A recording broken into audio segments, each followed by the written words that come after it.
Seguimos en Primera Plana hoy con François Bouillon, periodista de Le Monde, especialista en el mundo asiático, y con Rafael Proust, periodista del diario L'Opinion. Sepamos ya quién es nuestro personaje de la semana.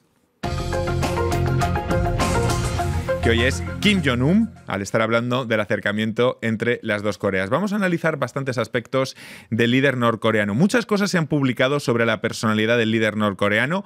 Kim fue declarado oficialmente el líder supremo después del funeral estatal de su padre el 28 de diciembre del año 2011. Estudió en Suiza, no existe aún ninguna biografía oficial completa sobre Kim Jong-un, por lo tanto la única información conocida en su vida temprana proviene de desertores y de personas que lo conocieron durante su estadía en el extranjero, elaborando sus estudios en Suiza. Sabemos que es adicto al baloncesto, de los videojuegos y que ha hecho varias purgas de altos mandos, algunos de su propia familia.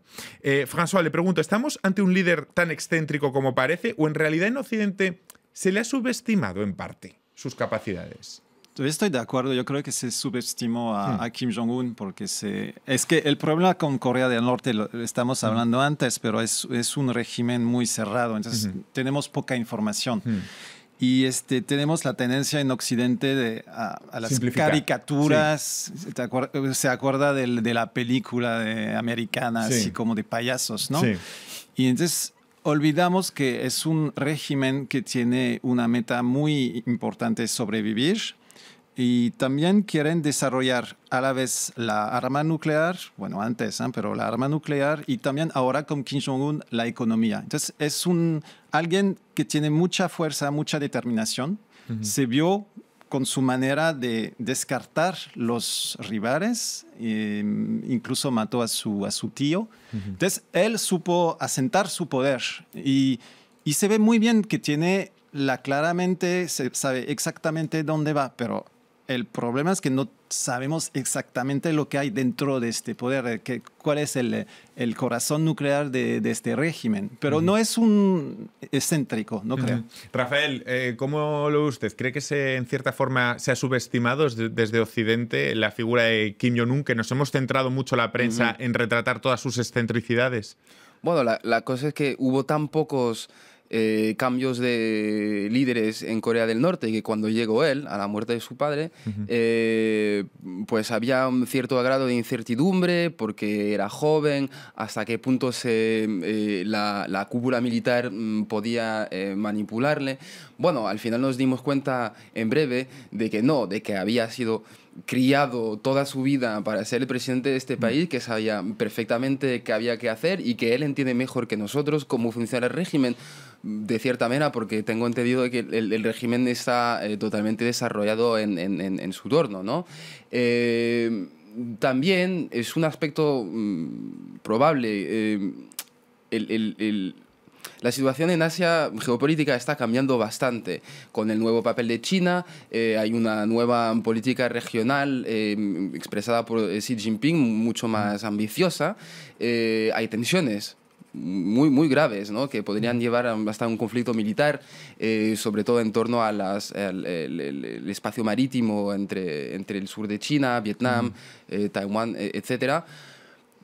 Me parece que Kim Jong-un entiende mejor que Estados Unidos, por ejemplo, cómo se mueven las cosas en esta parte del mundo, quiénes son las personas que ahora manejan las cosas. Por ejemplo, el hecho de que Japón aparentemente está perdiendo un poco peso en las negociaciones. Entonces, yo lo veo, sí, como un dictador, claro, pero como un líder político que a lo mejor entiende mejor cuál debe ser el papel y la situación de Corea del Norte en esa parte de Asia en el siglo XXI. Que ha descifrado mejor el tablero internacional en esa parte del mundo. Vamos a centrarnos un poco, François, si le parece, en la figura de Kim Jong-un. Me gustaría saber ¿quién tiene cerca a Kim Jong-un? Y sobre todo, ideológicamente, viene de una jerarquía completamente... ¿En qué se diferencia, por ejemplo, de su padre? ¿Quién le asesora? ¿Cuál es el círculo cercano a Kim Jong-un? Eso no lo sabemos, pero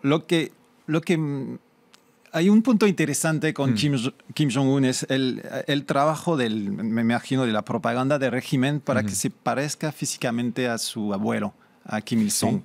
Que Kim Il-sung es el fundador, es el que tiene mucho peso, así, mucha legitimidad, porque el papá de Kim Jong-un tuvo que tener en cuenta esta hambruna, entonces su imagen no es tan favorable. Entonces él trabaja mucho sobre esto del corte de pelo, físicamente, parecerse al abuelo. Después, para saber quién le aconseja es muy, muy complicado, no sabemos.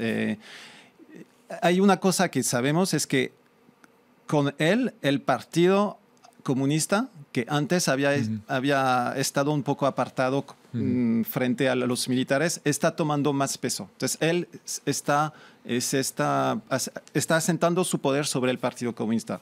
Pero por el resto es muy, muy complicado saber, porque es un régimen muy cerrado, con poca abertura. Entonces, no tenemos, los periodistas extranjeros no tienen contactos con sus consejeros, con él. Entonces, es muy, muy complicado. Y también me imagino que será complicado descifrar cuál es lo que él tiene en mente de cómo debe ser el futuro de Corea. Es decir, Esto su sí dirección. lo sabemos porque... ¿Qué es lo que pretende? Él habla mucho, tiene claramente en su mente el objetivo del gobierno, se llama Byujin, es la línea, es desarrollar a la vez el poder militar, pero también la economía.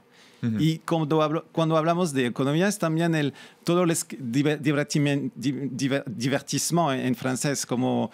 ¿Cómo se dice? El ocio. El ocio, el esquí. Abrieron así centros de placer, así centros para deportistas, etcétera, etcétera. Y también toda la política científica. Entonces, tiene claramente esta objetividad, este objeto de desarrollar su país a nivel militar, pero también la economía para que la gente se sienta mejor en el país. Si les parece, vamos a hablar en un momento de las excentricidades del líder norcoreano.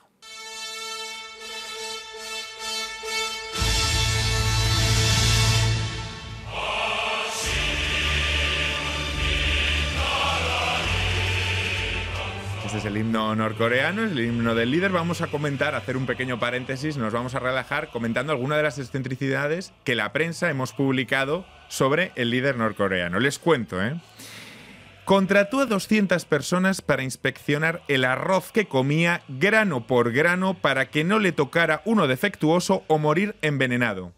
¿Qué les parece? Yo no sé cuánto hay de literatura o cuánto hay de realidad en muchas de las cosas que la prensa ha llegado a publicar, pero que contara 200 personas para contar cada uno de los granos de arroz. ¿Qué les parece, Rafael?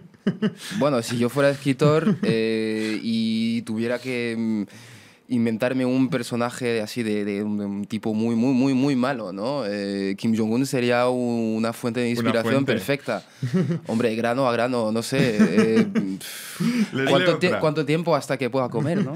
Bueno, también hay que decir que antes, ahora Corea del Sur y Corea del Norte tienen una política así de acercamiento, pero antes había una guerra muy fuerte de información. De información. Entonces, Esto cuenta dentro de la guerra de información, ¿no? Exactamente. Y en la prensa de Corea del Sur estaba llena de ese tipo de información que a veces son pura mentira, pero están destinadas a poner una imagen como negativa de este régimen. Es verdad que es pura mentira, pero a veces muy creativa y muy divertida.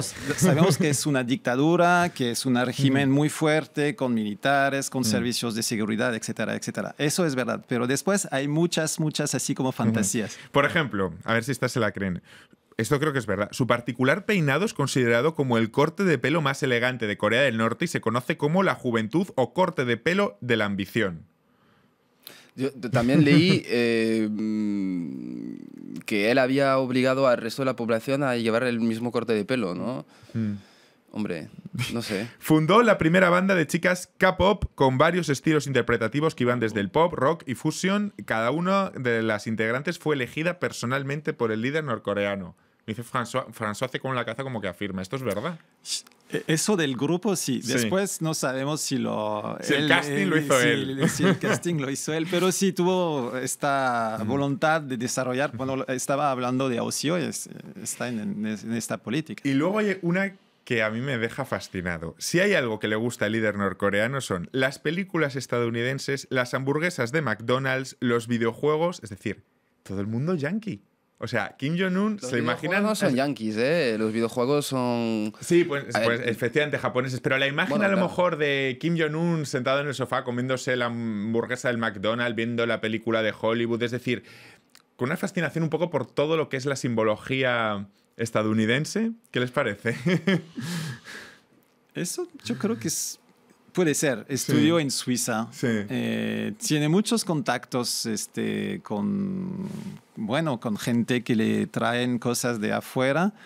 Y eso no quiere decir que no es nacionalista. Pero cuando, no sé si se acuerda de la visita de Dennis Rodman, entonces se veía que él conocía muy bien el baloncesto por lo menos americano. Se le nota efectivamente con un feeling muy potente. Y recordemos también, ¿no?, que en la época de la Unión Soviética, los líderes soviéticos que viajaban al extranjero, muchos de ellos estaban encantados con el vino, con muchos productos de lujo venidos de Occidente, y eran líderes soviéticos. O sea, Le voy a dar un ejemplo. Por ejemplo, los líderes chinos mandan muchos sus hijos, sus hijas a estudiar en Estados Unidos.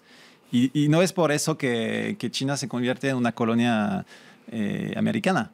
Pero entonces esa cosa de lo vamos a mandar afuera a Estados Unidos, tomar lo mejor de Estados Unidos y después usarlo contra ellos. Hay que decir que François sabe tanto de China y ha publicado además en la cabeza de Xi Jinping del editorial Act-Sud, que no se me olvide. Hay varios artículos de la prensa que han aparecido últimamente sobre la teoría de que estaría intentando cambiar un poco su imagen. Todo esto viene a hacerla más presentable, es decir, todos estos movimientos políticos también vendrían incorporados a un movimiento de cambio de imagen, de hacerlo más presentable a la comunidad internacional. François. Pero yo creo que desde el principio hubo esta intención. Yo creo que desde el principio hay como esta intención de mostrar que Kim Jong-un es alguien que está abierto. Por ejemplo, cuando Dennis Rodman vino a Corea del Norte, él fue a verlo, fue a ver un partido de baloncesto. Hay una voluntad de mostrar como un líder moderno. Bueno, está destinado al público extranjero, pero también al público nortecoreano. Es decir, hay un mensaje también interno en esto de la imagen. ¿Tú lo crees también, Rafael? Bueno, me parece que el principal temor de Corea del Norte siempre ha sido la marginación política y diplomática. Y al final, buena parte de su política internacional siempre ha sido intentar ser tratado como un país como los demás, que no lo es, precisamente. Por eso intenta salir de esa situación. Pero sí, hay un esfuerzo para parecer más moderno. Un país como los demás. Y al igual que Estados Unidos. Pues muchísimas gracias a los dos. Muchísimas gracias, François Bouillon, periodista de Le Monde, Rafael Proust, compañero de La Opinión. Ha sido un placer teneros esta semana en Primera Plana, y a todos ustedes hasta la próxima semana. Muchas gracias.